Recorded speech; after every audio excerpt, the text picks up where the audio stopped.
इंद्रधनुष्य इंद्रधनुष्य इंद्रधनुष्य इंद्रधनुष्य. नमस्कार श्रोते हो. इंद्रधनुष्य या कार्यक्रमात मी रेडिओ सखी संपदा जोशी आपलं मनःपूर्वक स्वागत करते. श्रोते हो, स्वप्न पाहणारे अनेक जण असतात, पण पाहिलेल्या स्वप्नाला प्रत्यक्षात उतरवण्यासाठी स्वतःला झोकून देणारे खूप कमी असतात. आज आपल्या आकाशवाणीच्या स्टुडिओमध्ये निमंत्रित केलंय आपलं स्वप्न मेहनतीने साकार करणारे धावपटू अभिजित पडाळ यांना, ज्यांनी दक्षिण आफ्रिकेतली अतिशय मानाची आणि खडतर अशी समजली जाणारी कॉम्रेड्स अल्ट्रा मॅरेथॉन पूर्ण केली आहे. अभिजित, इंद्रधनुष्य या कार्यक्रमात तुमचं स्वागत. नमस्कार आणि तुमच्या या ऐतिहासिक कामगिरीबद्दल खूप खूप अभिनंदन. धन्यवाद.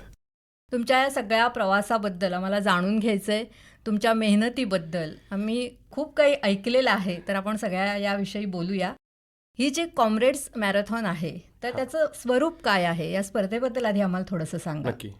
ॲक्च्युली ही कॉम्रेड्स मॅरेथॉन ह्याची परंपरा 99 वर्षपूर्व जुनी आहे. हां. आणि ही मॅरेथॉन पूर्वी आफ्रिकेमध्ये सुरू झाली. तिथे सैन्य होतं, तर त्या सैन्याने असं ठरवलं की आपण आता डर्बनवरून पीटर मॅरिट्सबर्गला जायचं धावत. त्यानंतर तिथला जो पहिला धावणारा जो सैनिक होता, तो 9 तासात तिथे अंतर पूर्ण केलं ते. त्यानंतर ही परंपरा तिने सुरू केली, तर तिला नाव आलं कॉम्रेड मॅरेथॉन. अशा पद्धतीने तिथे सगळं हे कॉम्रेडचं स्वरूप सुरू झालं. त्यानंतर त्या लोकांनी तिथे कॉम्रेड्सची परंपरा सुरू केली, ती त्यांनी अखंड जिवंत ठेवली. आणि दुसरी गोष्ट सांगायची झाली तर तिथे आता आपण पाहायला गेलं तर 22,000 स्पर्धक होते. त्यातले 17,000 लोक होते ते लोकल होती, म्हणजे त्याचे आफ्रिका खंडातलेच होते. आणि उरलेले जे 5,000 लोक होते ते इंटरनॅशनल पूर्ण जगातून आले होते. जागतिक स्तरावर त्यांनी ती नेऊन ठेवली स्पर्धा. हो, अगदी. आणि ती ऍक्च्युली लोक धावण्यासाठी का जातात, तर ती खडतर स्पर्धा असते. आणि दुसरा विषय असा असतो की ती एक वर्ष समजा अफील झाली, म्हणजे ह्या वर्षी 2026 रोजी ती अफील झाले, तर 2027ला त्याच रूटवरती ती डाऊन हिल होणार आहे. म्हणजे अफील म्हणजे काय, तर डर्बनवरून आपल्याला पीटर मॅरिट्सबर्गला धावत वर जायचंय. म्हणजे इथून तुम्ही रत्नागिरीतून कोल्हापूरला धावत जायचंय. आणि पुढच्या वर्षी म्हणजे 2027ला ती आपल्याला कोल्हापुरातून रत्नागिरीत धावत यायचंय. मग ती डाऊन हिल झाली. म्हणजे थोडक्यात सांगायचं झालं तर हे उदाहरण झालं या सर्व गोष्टीचं. या पद्धतीने ते व्हेरिएशन ठेवतात ह्या स्पर्धेमध्ये. आता अफील होती. आताही अफील होती. याआधी तुम्ही स्पर्धांमधनं भाग घेतलाय, पण मग जागतिक स्तरावर भाग घ्यायचा आहे असं स्वप्न बाळगलं होतं का तेव्हा? ऍक्च्युली ही सगळी गोष्ट सुरू झाली प्रसाद देवस्थळी यांच्या मार्फत. ते सर्वात पहिल्यांदा गेले कॉम्रेड्सला. तर ते कॉम्रेड्सवरून इथे जेव्हा रत्नागिरीत आले तेव्हा आम्ही त्यांच्या मिरवणुकीसाठी वगैरे गेलो होतो, स्वागतासाठी वगैरे. गेल्या वर्षी पावसामध्ये जून महिन्यामध्ये. त्यानंतर मग प्रसादने आम्हाला सांगितलं एक आंतरराष्ट्रीय स्वरूपाची स्पर्धा आहे आणि खूप खडतर आहे, आपण मेहनत केली तर आपण पण ही स्पर्धा पुरी करू शकतो. त्या अनुषंगाने मी तयारी सुरू केली. आणि मी पहिला जेव्हा त्यांचं ऑक्टोबर महिन्यात पार्टिसिपेट व्हायचं की नाही त्यासाठी त्यांचं एंट्री सुरू होतं ऍक्च्युली रजिस्ट्रेशन. तर रजिस्ट्रेशनसाठी मी अप्लाय नव्हतं केलं, कारण मला तेवढा कॉन्फिडन्स नव्हता की ही मी स्पर्धा अजून पण पुरी करू शकतो की नाही. आणि दुसरी गोष्ट अशी होती की ही स्पर्धा तुम्हाला पात्र आहात की नाही त्यासाठी पूर्ण मॅरेथॉन एक धावावी लागते. ती 42 किलोमीटरची असते. त्याला कसं असतं की चिप असते, त्या चिपमध्ये ती तुमचं सगळं टायमिंग वगैरे ते रेकॉर्ड झालं पाहिजे. आणि ते अंतर जे रेकॉर्ड झालेलं अंतर आपण ती लिंकद्वारे तिथे त्यांना सबमिट करायचं असतं. त्यांच्या त्या टाइम पिरियडमध्ये तर तुम्ही ती स्पर्धा पूर्ण केली तर तुम्ही त्या स्पर्धेसाठी पात्र आहात. असं कॉम्रेड्स नाहीये की मला आज वाटलं धावायचं तर मी उद्या धावू शकतो, तर ते असं स्वरूप नाहीये. तर त्यांच्या ज्या नियम आणि अटीमध्ये तुम्ही बसणं गरजेचं असतं की तुम्ही ती पूर्ण मॅरेथॉन ही त्या वेळेमध्ये पूर्ण करून ती पात्र होऊ शकता. त्यासाठी सर्वात पहिली सुरुवात माझी झाली ती KCM म्हणजे आपली कोकण कोस्टल मॅरेथॉन. त्याआधी पण मी मॅरेथॉन धावलो, पण त्या फोकस नव्हत्या. नंतर मी सुरुवात झाली 3 जानेवारीला आमची सर्वात पहिली मॅरेथॉन रत्नागिरीत झाली KCM. पहिल्या आठवड्यात ती असते का आपली मॅरेथॉन.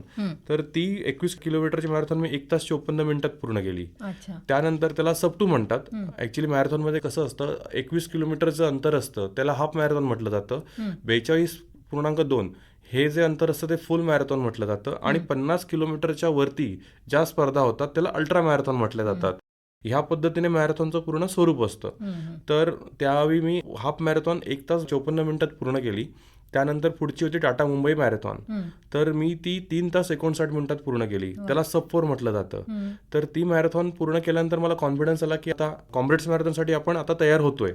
तर त्या अनुषंगाने मी पुढची तयारी सुरू केली आणि त्यांचं मार्चमध्ये रजिस्ट्रेशन पुन्हा सुरू असतं कॉम्रेड्सचं.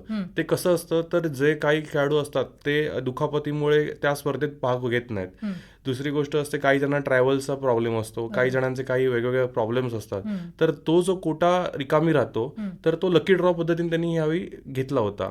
तर लकी ड्रॉ पद्धतीने घेतल्यामुळे मी काय केलं, मार्च महिन्यात तिथे अप्लाय केलं होतं आणि त्याचा रिझल्ट मला 31 एप्रिलला कळाला की मी अप्लाय झालोय त्यासाठी. पण त्यावेळी काय झालं, मी सुरुवातीची मॅरेथॉन ज्या सगळ्या धावत राहिलो त्याचा मला फायदा असा झाला की त्याच्यामुळे मला असं वेगळं एफर्ट्स घ्यायला लागले नाहीत इतर मॅरेथॉन धावण्यासाठी. सराव चालूच होता. म्हणजे जानेवारी महिन्यात मी KCM सब-2 केलं, फेब्रुवारी महिन्यात टाटा मुंबई मॅरेथॉन पूर्ण केली, ती 42 किलोमीटर होती. मार्च महिन्यात मी अल्ट्रा मॅरेथॉन केली की ती 50 किलोमीटर होती लोणावळा इथे. आणि कंटिन्यू त्या शेड्यूलमध्ये रिदममध्ये राहिलो. माझं होणार की नाही मला माहिती नव्हतं सिलेक्शन, पण ते झालंच. तर आपल्याला असं एकदम प्रॅक्टिस करायला लागणार नाही. तर ह्या पद्धतीने मी ती सुरुवात केली होती ऍक्च्युली. खूपच ग्रेट आहे खरंच हे सगळं. जेव्हा मॅरेथॉनला तिथे तुम्ही गेलात आणि आता सुरू होणार तर मनामध्ये अशी थोडी धाकधूक होती असेल ना, तर कसं होतं तिथलं वातावरण? म्हणजे आफ्रिकन लोक जास्त होते तिथे म्हणालात तुम्ही. वातावरणाबद्दल सांगाल तर पहिली थंडीच होती तिथे भरपूर आणि एवढ्या सगळ्या लोकांमध्ये उभं राहणं ही सर्वात खूप मोठी गोष्ट होती. आणि तिथून आम्ही ऍक्च्युली सकाळी 4 वाजता तिथून आम्ही हॉटेल सोडलं. 5 वाजता आमची मॅरेथॉन सुरू होणार होती. 4:15 तिथे तुम्हाला जाऊन थांबायचं होतं. रो होत्या ठरलेल्या, तर लाईनीमध्ये जाऊन तुम्ही पहिलं तिथून उभं राहायचं होतं.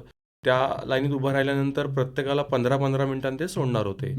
तर मी ए मध्ये होतो पहिल्या लेवल 1ला, तर तिथे मी जाऊन उभा राहिलो. त्यामुळे आजूबाजूची सगळे जे मंडळी होते ते सगळे फॉरेनर्स होते, त्यानंतर अनेक देशातून आलेले होते. तिथे जाऊन उभं राहणं सर्वात खूप मोठी गोष्ट होती. तीच चॅलेंजिंग होती आणि तिथून सुरुवात झाली. इथलं आपलं वातावरण म्हणजे रत्नागिरीतलं हवामान आणि आफ्रिकेतलं खूप फरक आहे त्याच्यामध्ये, हो ना? हो, अगदी. मग त्यासाठी तुम्ही आधी काही डाएटमध्ये बदल किंवा सराव करताना त्यासाठी काही तुम्ही खबरदारी घेतली होती का तशी? हो, ऍक्च्युली डाएटच खूप महत्वाचं आहे मी म्हणेन. ट्रेनिंग तर चालू होतं. ट्रेनिंग असं सांगायचं झालं तर मी 31 मे पर्यंत 1600 किलोमीटर अंतर पूर्ण केलं होतं धावून. त्याच्यामध्ये माझं जे ट्रेनिंग झालं होतं ते आपल्या रत्नागिरीमध्ये उष्ण वातावरणात जास्त झालं होतं. आम्ही व्हेरिएशनसाठी लोणावळ्यात 2 वेळा धावायला गेलो, त्यानंतर साताऱ्यात एकदा गेलो. हे वेगवेगळे जिल्हे धावण्याचं कारण असं होतं की तिथे धावल्यानंतर तिथलं वातावरण थंड वगैरे असतं किंवा आणखीन काही बदल असतात, तर ते शरीराला होण्यासाठी आम्ही विविध ठिकाणी धावायला गेलो होतो. तर त्याचा फायदा होतो. आणि दुसरी गोष्ट अशी होती की आफ्रिकेतली जे वातावरण आहे कायम चॅलेंजिंग आणि सरप्रायझिंग असतं. आम्हाला सांगितलं गेलं होतं की तुम्हाला आता पीटर्समॅरिट्झबर्गला वर जायचं, तिथे फार थंडी लागणार तुम्हाला नंतर. पण झालं उलटच. आम्ही खालून जेव्हा वरती गेलो, म्हणजे दर्बनवरून पीटर्समॅरिट्झबर्ग जाताना पहिल्या 4 तासात एवढी थंडी होती की पाण्याच्या बॉटलचं बुच्चं देखील आम्हाला उघडता येत नव्हतं. पूर्ण हात असे गारटले होते. आणि जसं जसं आम्ही धावायला सुरुवात झाली तर टेम्परेचर 32-33 पर्यंत गेलं होतं आणि खूप गरमी सुरू झाली होती तिथे. तर हे सगळं चॅलेंजिंग सगळं वातावरण तिथलं होतं. त्याचा ऍक्च्युली फटका असा बसला की क्रॅम्प यायला सुरुवात झाली. तर अचानक आपल्या शरीरामध्ये अचानक हे सगळे बदल झाले वातावरणातले, तर ह्या सर्व गोष्टी होतात. ते थोडंसं आम्ही बॅक ऑफ द माइंड ठेवलं होतं, सरप्राइजेस असणार आहेत आपल्याला तिथे जाऊन. बरोबर आहे. आणि डाएट बद्दल तुम्ही सांगत होतात, तर ते कसं होतं? आता डाएट बद्दल सांगायचं झालं तर ऍक्च्युली आम्हाला असं सांगितलं गेलं होतं की स्पर्धा सुरू होते किंवा प्रॅक्टिस रन्स लॉंग रन असतं तेव्हा आम्हाला कार्बोहायड्रेट्स लोड करायला सांगितलेले असतात. म्हणजे कार्बोहायड्रेट्स युक्त पदार्थ जास्त खायचे. त्यामध्ये रताळी, वरण भात, आमटी भात, बटाटे हे सगळे पदार्थ आपण आपल्या रेसच्या आधी खायचे असतात की तर ते आपल्या बॉडीमध्ये स्टोअर होऊन नंतर ते आपल्याला वापरायचे असतात. आणि जेव्हा आपण लॉंग रन करून आल्यानंतर आपल्याला प्रोटीन्स घ्यायचे असतात, कारण शरीराची जी झीज झालेली असते ती प्रोटीन मार्फत आपली भरून निघते. मी पहिल्यापासून व्हेजिटेरियन असल्यामुळे माझा डाएट हा पूर्ण 100% व्हेजिटेरियन होता. त्याच्यामध्ये पनीर, त्यानंतर टोफू, स्प्राउट्स असतील, हे सगळे पदार्थ माझ्या आहारामध्ये मी घेत होतो. त्याचा मला खूप फायदा झाला की ते रिकव्हरीसाठी खूप उपयोगी पडले. आणि दुसरी गोष्ट अशी असते की तुम्हाला या सगळ्या गोष्टी करताना इतर सप्लिमेंट्सची पण खूप गरज लागते. त्याच्यामध्ये मॅग्नेशियम असतं, त्यानंतर तुम्हाला सॉल्ट्स खावी लागतात, कारण सॉल्ट्स घेतल्यानंतर काय होतं की तुम्हाला क्रॅम्प येत नाहीत आणि क्रॅम्पसाठी तुम्हाला सॉल्ट घ्यावं लागतं, त्यानंतर मॅग्नेशियम घ्यावं लागतं. लागतं, मल्टीव्हिटॅमिन्स घ्यायला लागतात, अशी अनेक प्रकारची सप्लिमेंट्स तुम्हाला तुमच्या आहारामध्ये घ्यावी लागतात आणि त्याचा फायदा जाऊन आपल्याला पुढे आपल्या ह्या सगळ्या जर्नीमध्ये होत असतो. डाएट एकदम सिंपल आणि साधंच असणं गरजेचं आणि इंडियन डाएट म्हणजे डाळ भात भाजी आमटी हे जे पदार्थ आहेत ना आणि पोळी बेसिक गोष्टी आहेत ना, हे करून पण तुम्ही चांगल्या पद्धतीने या स्पर्धेला सामोरे जाऊ शकता, असं माझं आजचं म्हणणं आहे. तेच की पहिलाच प्रयत्न आणि पहिल्याच प्रयत्नात थेट यश, म्हणजे हे ऐकायला खूप छान वाटतंय, पण त्यामागे कितीतरी महिन्यांचा तुमचा सराव आहे. पण एक असं काही वेळापत्रक बनवलं होतं का तुम्ही सरावासाठी? हो, रोज अगदी. किती धावायचं वगैरे असं? नक्की. माझे कोच जाधव सत्रे सर आहेत, ते बारामतीला असतात. तर सरांनी मला पूर्ण शेड्यूल दिलं होतं. त्या शेड्यूलमध्ये वेगवेगळ्या प्रकारचे रन्स असतात. आता जनरली आमचं हे सगळं ट्रेनिंग असतं ते पूर्ण आपल्या आठवड्याभराचं ते देतात.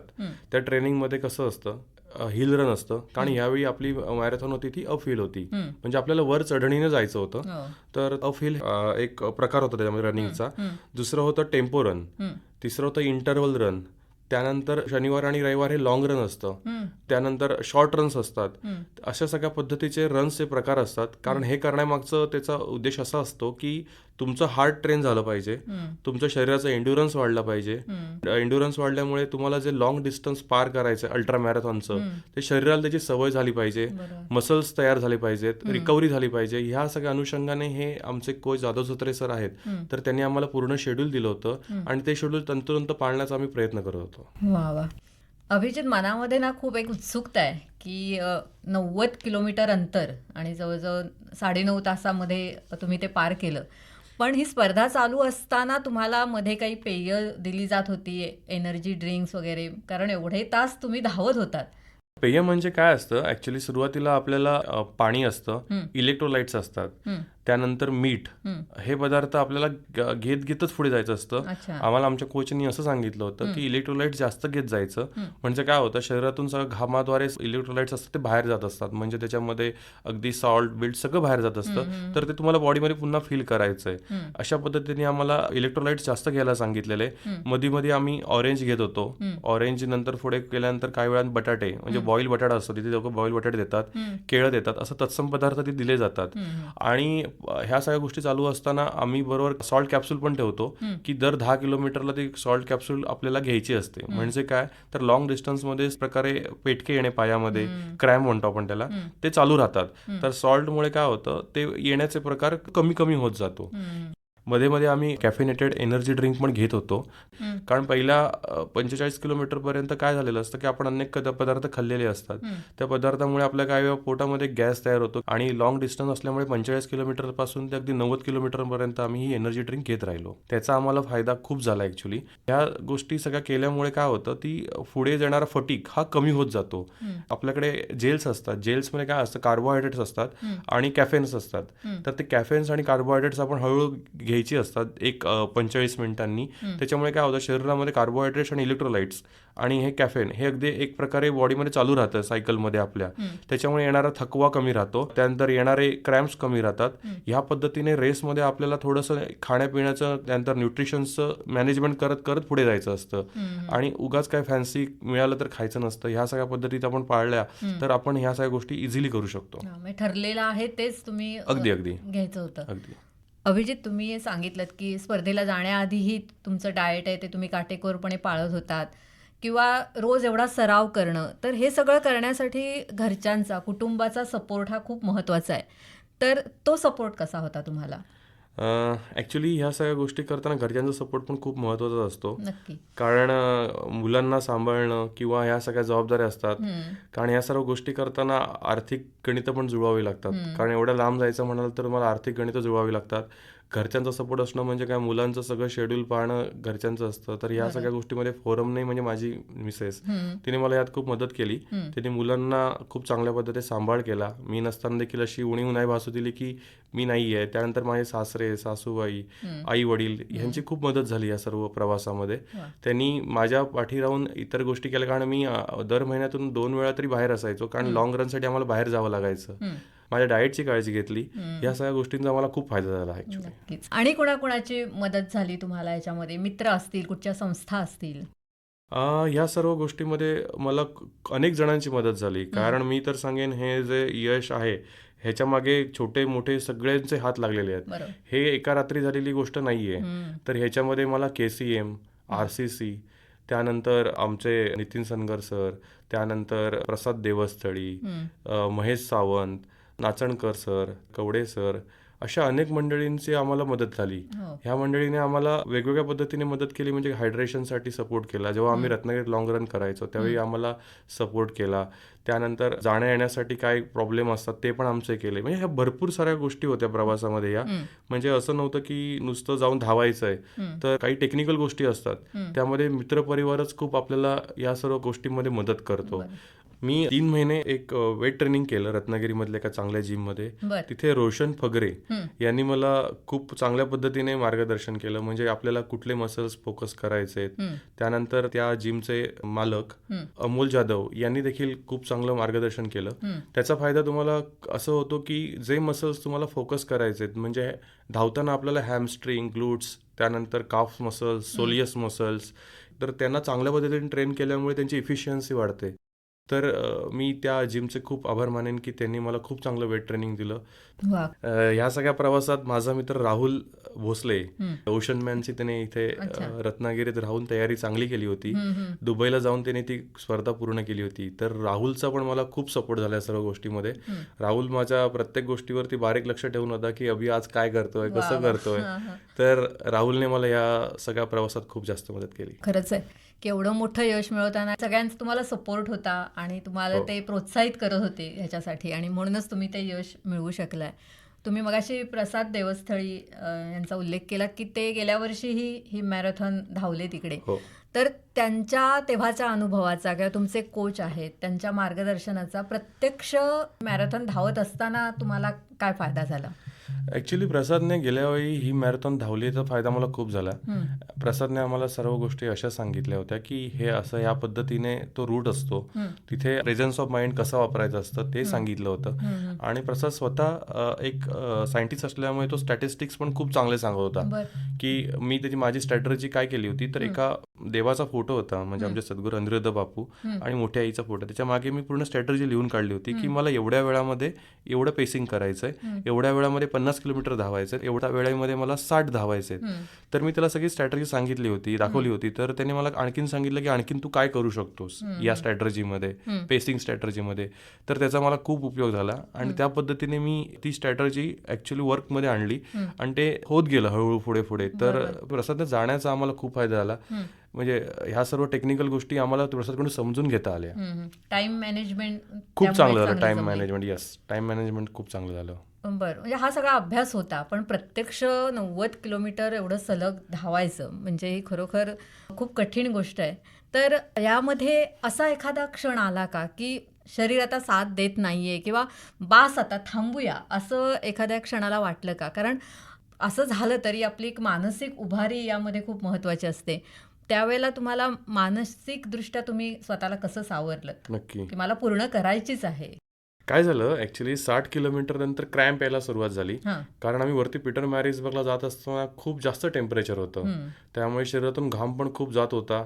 त्या सगळ्या गोष्टी चालू असताना क्रॅम्प यायला सुरुवात झाली. पहिला क्रॅम्प मी फिजिओकडून काढून घेतला, दुसरा क्रॅम्प थोड्या वेळाने पुन्हा 5 किलोमीटरला आला. असं करत करत मी पुढे क्रॅम्प काढून 3दा क्रॅम्प त्यांच्याकडून फिजिओकडून काढून घेतले. त्याच्यामध्ये काय झालं, त्याच्यात माझी एक 12 मिनिटं फुकट गेली की हे क्रॅम्प काढण्यामध्ये. नंतर असा विचार केला कुठेतरी, बाबा आता मी देवाचा फोटो घेऊन गेलो होतो, बाबा आता मला ह्यातून कुठेतरी तू एक मदत कर की ही रेस तरी पूर्ण होऊन दे आता. कारण एवढ्या जणांच्या अपेक्षा घेऊन मी तिथे गेलो होतो आणि असं वाटत होतं की आता ही रेस पूर्ण होते की नाही. कारण एवढे क्रॅम्प जर सलग तुम्हाला यायला लागले तर तो पाय किंवा जो हॅमस्ट्रिंग असते ती पूर्ण लॉक होऊन जाते. मग ते असं करत करत जर आपण गेलो तर खूप वेळ जाणार होता, हे मला थोडंसं माहिती होतं. त्यामुळे मी पुढचे जे क्रॅम्प होते ते मी स्वतःच काढत गेलो. थोडं स्ट्रेच करायचो बॉडीला 1 मिनिटं आणि परत धावायला सुरुवात करायचो. असं करत करत मी 8 क्रॅम्प काढले माझे स्वतःचे. ऍक्च्युली त्या स्टेजला असं वाटत आता रेस कुठेतरी पुरी करूया, म्हणजे टायमिंगचं सगळं पूर्ण गणित बिघडली होती. त्यानंतर देवाचे मी खूप आभार मानेन या गोष्टीमध्ये. मी देवाचं नाव घेतलं की बाबा आता मला रेस पूर्ण करायची आहे, आता टायमिंग वगैरे राहू दे. तर त्या सगळ्या गोष्टी डोळ्यासमोर आल्यानंतर तेव्हा वाटत होतं कुठेतरी आता हे काय कसं मॅनेज करायचं. कारण जेव्हा शरीर जेव्हा तुम्हाला साथ देत नसतं तर दैवी शक्तीची तुम्हाला तेव्हा मदत करत असते. तुम्ही असं काही ठरवून ठेवलं होतं का की 90 किलोमीटर आपल्याला एवढ्या वेळात पूर्ण करायचंय तसं? हो, अगदी अगदी. ती पेसिंग स्ट्रॅटर्जी मी पहिलीच ठरवून घेतली होती. माझं ॲक्च्युली 9 तासाचं प्लॅनिंग होतं ह्या सर्व गोष्टी करताना. पण बोललो की इझी झालं तर ठीक आहे, नाही झालं तर मग 9:30 पर्यंत आपण जायचं तासापर्यंत. 9 तासाला बिल रोवन मेडल असतं. तिथे मेडल अशा पद्धतीने असतं की तासावरती मेडल्स असतात आणि दर तासाला ते मेडल बदलत असतात. तर मी बिल रोवन मिळतंय का यासाठी प्रयत्न केले. 50 किलोमीटर पर्यंत सगळं व्यवस्थित चालू होतं. पहिल्या 50 किलोमीटर मी 5 तास 20 मिनिटांमध्ये पूर्ण केलं. बोललो आता आपण जरासं पुश करूया आणि पुश करायला सुरुवात केल्यानंतर क्रॅम्प यायला लागले. तर ह्या पद्धतीची स्ट्रॅटर्जी होती की हळूहळू आपण हे करू आणि त्या वेळेमध्ये आपण पूर्ण करू. पण नंतर असं क्रॅम्प यायला लागल्यानंतर पूर्ण स्ट्रॅटर्जी थोडीशी ही झाली. तरी पण मी ह्या आलेल्या वेळेमध्ये खूप खुश आहे की हे पहिल्याच वेळेस जाऊन मिळालेलं यश आहे. त्याच्यामुळे सगळ्यांच्या सदिच्छा आशीर्वाद हे खूप उपयोगी पडले. आता जे तुम्हाला मेडल मिळालं त्याचं काय नाव आहे? आता जे मेडल मिळाले ते रॉबर्ट मिशेल म्हणतात. ते सब 10 म्हणतो आपण त्याला. जे लोक 10 तासाच्या आत पूर्ण करतात त्यांना रॉबर्ट मिशेल हे मेडल मिळतं. 9 तासाच्या आत करतात त्यांना बिल रोवन मिळतं. आणि नंतर 10 ते 11 तास यामध्ये त्यांना ब्रॉन्झ मिळतं. आणि नंतर 11 ते 12 तासामध्ये असतं ते वेगळ्या पद्धतीचं मेडल असतं. तुम्ही रत्नागिरीतून गेला होता, तसे आणखीही आपल्या महाराष्ट्रातले ठिकठिकाणाहून कुठना तिथे आलेले तुमची भेट झाली असेल ना तिथे? हो, कुठून आले होते स्पर्धक? आता ॲक्च्युली महाराष्ट्राचा विचार करायला गेला तर मुंबई पुण्यातून लोक जास्त होते. आम्ही कोकणातून विचार करायला गेला तर रत्नागिरी, सिंधुदुर्ग, रायगड या तिन्ही जिल्ह्यातून आम्ही दोघेच होतो, मी आणि प्रसाद. आणि बाकीच्या मुंबई पुण्यातून फार होते. आणि बाकीचे जे उरलेले होते प्लेयर्स होते ते सगळे आलेले पूर्ण देशातून आलेले. अगदी बेंगॉल, त्यानंतर चेन्नई, राजस्थान असे जे सगळे जी मोठी मोठी शहरं आहेत, छोटी शहरं आहेत आपल्या भारतातली, तिथून सगळे आलेले प्लेयर्स आपले. बरोबर. अभिजित, असं आम्ही ऐकलंय की तुम्ही जेव्हा धावत होतात तेव्हा रस्त्याच्या दुतर्फा परदेशी लोक, तिथे आफ्रिकन लोक उभी होती आणि तुम्हाला ती चेअर करत होती, तुम्हाला प्रोत्साहित करत होती आणि तुमचा भारताचा तिरंगा पाहून ते इंडिया इंडिया असं ओरडत होती. खरं आहे का हे? हा, अगदी अगदी. कसं वाटलं तेव्हा? मस्त एकदम. ती लोक जर्सीवरती आमच्या इंडिया लिहिलं होतं, तर ते आम्हाला इंडिया म्हणजे जर्सीवरचं ते वाचून इंडिया इंडिया मोठ्याने बोलायचे, कमॉन, आणि पुढे गेल्यानंतर अभिजित नाव घ्यायचे. जर्सीच्या मागे माझं नाव होतं अभिजित. आम्ही भारतीय जर्सीज घातल्या होत्या, त्याच्यामुळे धावताना ते लोक मोटिवेट करायचे. आणि भारतीय लोक पण तिथे अनेक आहेत की जाऊन तिथे स्थायिक झालेले आफ्रिकेमध्ये, ते लोक पण खूप आहेत. तर त्यांना जेव्हा भारतीय लोक धावत असतात तेव्हा त्यांचा आपसुक ऊर भरून येतो, बाबा हा आपल्या देशातली लोक धावतायत तर त्यांना मोटिवेट करायला पाहिजे. तर ती लोक हातामध्ये वेगवेगळे ड्रिंक्स घेऊन असतात, त्यानंतर काही केळी घेऊन असतात, काही तुम्हाला स्प्रे मारण्यासाठी असतात, पायाला समजा क्रॅम्प आला किंवा दुखापत झाली तर ह्या सगळ्या पद्धतीची तयारीनेच ती उभी असतात तिथे. तर तो माहोल एकदम जबरदस्त असतो. नाव घेतल्यानंतर आपल्याला इंडिया बोलल्यानंतर आपण इकडे एक क्षण बघतो, हात दाखवतो आणि पुढे निघून जात असतो, कारण थांबण्याची तिथे वेळ नसते, कारण गणितं सगळी जुळवायची असतात. हा खूप मोठा अनुभव आहे ऍक्च्युली या सगळ्या गोष्टीमधला, आणि मोटिवेशन खूप मिळतं या सर्व गोष्टीतून. म्हणजे भारतातले आफ्रिकेमध्ये स्थायिक झालेली लोक आहेत त्यांच्यासाठी अभिमानाची ती गोष्ट होतीच, पण आपल्या रत्नागिरीसाठी तर ती खूपच अभिमानाची ही गोष्ट आहे की तुम्ही दोघेजण तिथे जाऊन ती स्पर्धा पूर्ण करून आलात. तर तुम्ही जेव्हा रत्नागिरीत परत आलात तर तुमचं खूप जंगी स्वागत झालं नाही का इथे? हो, अगदी. म्हणजे सायकलिस्ट क्लब आणि आपल्या पालकमंत्र्यांनी तुमचं इथे स्वागत केलं. काय वाटलं तेव्हा? ऍक्च्युली आम्हाला अपेक्षा नव्हती या सर्व गोष्टींची, की एवढं अनपेक्षित होतं सगळं हे, की एवढं आमचं स्वागत केलं जाईल किंवा पालकमंत्री या सर्व गोष्टींची दखल घेतील. पण पालकमंत्री दर 1 तासांनी आढावा घेत होते की कुठे आता रेस कुठे चालू आहे, रेटचा काय चालू आहे आता, म्हणजे अभिजित कुठे आहे, प्रसाद कुठे आहे. तर सुहास ठाकूर देसाई त्यांना सगळे अपडेट्स पाठवत होते, सगळं त्यांच्या व्हॉट्सअपच्या माध्यमातून. सामंत साहेब या सर्व गोष्टीवर बारीक नजर ठेवून होते की आता कसं चाललंय, कुठे चाललंय, कोण कुठे आहे. तर एवढं जे सगळ्या गोष्टी आम्हाला कळाल्या की नंतर या सगळ्या गोष्टी, तर आणखीन असं वाटलं की आपण अजून चांगल्या पद्धतीने पुढच्या वर्षी कामगिरी करू शकतो. यावेळी आपल्याला रॉबर्ट मिशेल मिळाले तर पुढच्या वेळी बिल रोवनसाठी आपण नक्की प्रयत्न करायला पाहिजे, टाइम इम्प्रूव्ह केला पाहिजे. आणि आता आम्ही गेलो 2 जण, तर पुढच्या वेळी आमच्यावर अजून किती जास्त धावपटू येत आहेत रत्नागिरीतून ते पण पाहतोय त्या गोष्टीकडे पॉझिटिव्हली, अजून किती येतील, असं सगळं आहे. आता तुमचे सगळे सत्कार चालू आहेत, मुलाखती चालू आहेत, पण ह्याच्यामध्ये तुमचा सराव पण सुरू झालेला आहे. गेल्या आठवड्यापासून आमचा सराव सुरू झालेला आहे. आमचं ओके. शेड्यूल यायला सुरुवात झालेली आहे. सराव सगळा सुरू झालेला आहे. स्ट्रेन ट्रेनिंग चालू आहे, कोर ट्रेनिंग चालू आहे. सगळ्या प्रकारचे ट्रेनिंग गेल्या आठवड्यातच सुरू झालं. बर आम्ही भारतात जेव्हा आलो तेवढा फक्त एक आठवडा आम्हाला गेला ट्रॅव्हल आणि इकडे त्या गोष्टीमध्ये. त्यानंतर गेल्या सोमवारपासून आमचं शेड्यूल सुरळीत चालू झालेलं आहे. कारण पुढचं पूर्ण कॅलेंडर आमच्या कोचने आमच्याकडून घेतलेलं आहे की या सर्व कॅलेंडरमध्ये आपल्याला काय काय करायचं आहे त्यासाठीचं प्लॅनिंग चालू आहे. तर त्या अनुषंगाने प्रॅक्टिस सुरू झालेली आहे. म्हणजे असं म्हणायला हरकत नाही की अभिजित पड्याळ आता नेक्स्ट गोलसाठी तयार झालेले आहेत सरावासाठी. अगदी अगदी. काय गोल आहे आता पुढचा? आता पुढच्या महिन्यात एक लोणावळा मॅरेथॉन आहे. त्यानंतर त्याच्या पुढे मी आता लडाखसाठी जातोय. वा लडाख मॅरेथॉन म्हणतो आपण त्याला. ती पण खूप टफेस्ट असते. त्यासाठी तुम्हाला काही 8 ते 10 दिवस आधी तुम्हाला ॲक्लिमटाईज होण्यासाठी जावं लागतं. तिथल्या वातावरणाशी एकरूप होण्यासाठी जावं लागतं. ती एक मॅरेथॉन आहे. त्यानंतर पुढे मग बारामती पॉवर म्हणून एक मॅरेथॉन असते. ती पण एक प्रतिष्ठेची मॅरेथॉन आहे. त्यानंतर असं हळूहळू एक एक पुढे एक मॅरेथॉन सुरू होत असतात. तर पूर्ण कॅलेंडरमध्ये चांगल्या चांगल्या मॅरेथॉन धावायचं असं यावेळी ठरलेलं आहे. तर त्या अनुषंगाने तयारी आतापासून सुरू झालेली आहे. खूप शुभेच्छा त्याच्यासाठी तुम्हाला. अभिजित, जे नवोदित धावपटू आहेत म्हणजे जे भविष्यात अशा स्पर्धांकडे पाहतायत की आम्हालाही जागतिक स्पर्धेमध्ये धावायचं आहे, तर त्यांनी सुरुवातीपासून कोणती शिस्त पाळली पाहिजे, काय मेहनत त्यांनी घेतली पाहिजे? सर्वात महत्त्वाचं असं आहे की तुमचे जे कोच तुम्हाला जे शेड्यूल देतील ना ते तंतोतंत पाळणं गरजेचं असतं. कारण ते जर तुम्ही तंतोतंत पाळलं तर तुम्हाला त्याचा बेनिफिट खूप जास्त होत असतो. कारण काय होतं, आपला इगो असतो की मला फास्ट धावायचं आहे.